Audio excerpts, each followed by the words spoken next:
Welcome to Everyday Cooking. இன்னும் எங்க சேனலுக்கு subscribe பண்ணாம இருக்கீங்களா? மறக்காம click பண்ணுங்க subscribe பட்டனையும் bell ஐகானையும் எப்போதும் எங்களோட கனெக்டடா இருங்க and subscription free. இன்னைக்கு நம்ம ரெகுலரா செய்யற மேகியை கொஞ்சம் வித்தியாசமா செய்யலாம். இதுக்கு முதல்ல நூடுல்ஸ் வேக வைக்கணும். சோ 1.5 கப் அளவுக்கு தண்ணி எடுத்துக்கோங்க.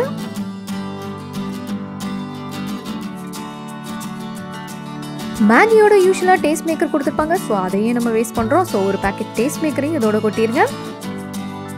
இங்கே நான் ஒரே ஒரு நூடுல்ஸ் தான் யூஸ் பண்ண போகிறேன். ஸோ இதோட நம்ம நூடுல்ஸையும் ஆட் பண்ணிடலாம்.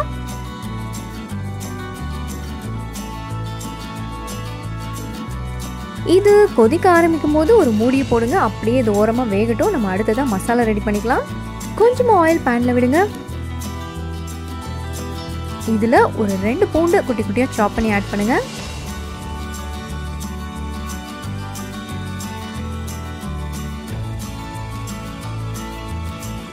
பூண்டு ஓரளவுக்கு வதங்கினதும் ஒரு சின்ன சைஸ் பெரிய வெங்காயத்தை குட்டி குட்டியாக சாப் பண்ணி ஆட் பண்ணிக்கலாம். ஸோ இது ரெண்டையும் நல்லா வதக்கிக்கோங்க.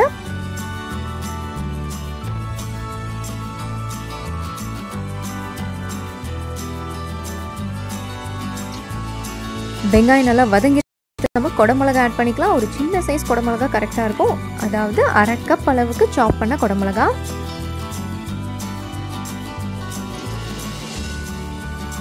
கேப்சிகம் லைட்டாக வதங்கின போதும் இதோட நம்ம அடுத்ததான் தக்காளி ஆட் பண்ணிக்கலாம். ஒரு பெரிய சைஸ் தக்காளியை குட்டி குட்டியாக சாப் பண்ணி இதோட ஆட் பண்ணுங்க.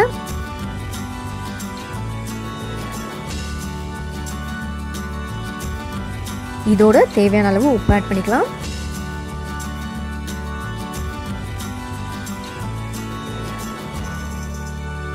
இதோட ஒரு 1/2 டீஸ்பூன் அளவுக்கு மிளகாத்தூள் ஆட் பண்ணிக்கலாம். அண்ட் மேகி மசாலா பொடியிலே உங்களுக்கு கொஞ்சம் காரம் இருக்கும். ஸோ அதுக்கு தகுந்த மாதிரி அட்ஜஸ்ட் பண்ணி ஆட் பண்ணிக்கோங்க.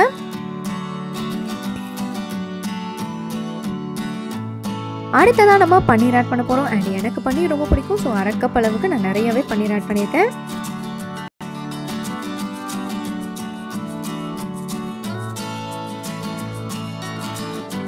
இதோட ஒரு 1/2 டீஸ்பூன் அளவுக்கு நெய் ஆட் பண்ணலாம்.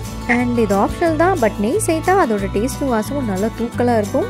அண்ட் இது இப்போ நம்ம ஒரு மூடி போட்டு வேக விட போகிறோம். பன்னீர்லேருந்து கொஞ்சம் தண்ணி வரும். ஸோ மூடி போட்டு நல்லா அந்த தண்ணி வத்துற வரைக்கும் வேக விடுங்க.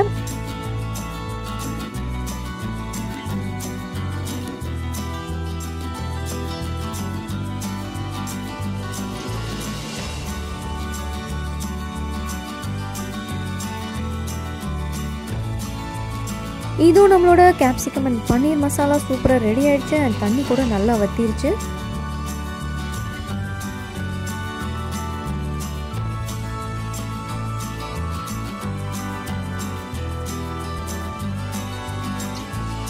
மசாலா ரெடி பண்ணிட்டோம். நம்ம மேகி என்னாச்சுன்னு பார்க்கலாம். இதோ மேகியும் சூப்பராக வெந்துருச்சு.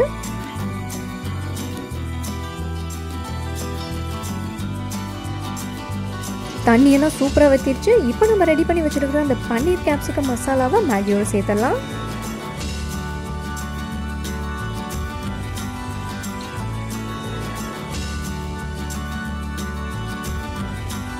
இதுவும் நம்மளோட பன்னீர் கேப்சிகம் மசாலா மேகி இங்கே சூப்பராக ரெடி ஆயிடுச்சு. வேறொரு இன்ட்ரெஸ்டிங்கான ரெசிபியோட உங்களை சந்திக்கிறோம். எங்கள் வீடியோஸ் எல்லாம் பிடிச்சிருந்தால் லைக் பண்ணுங்கள், ஷேர் பண்ணுங்கள், கமெண்ட் பண்ணுங்கள் அண்ட் மறக்காம எங்கள் சேனலுக்கு சப்ஸ்கிரைப் பண்ணுங்கள்.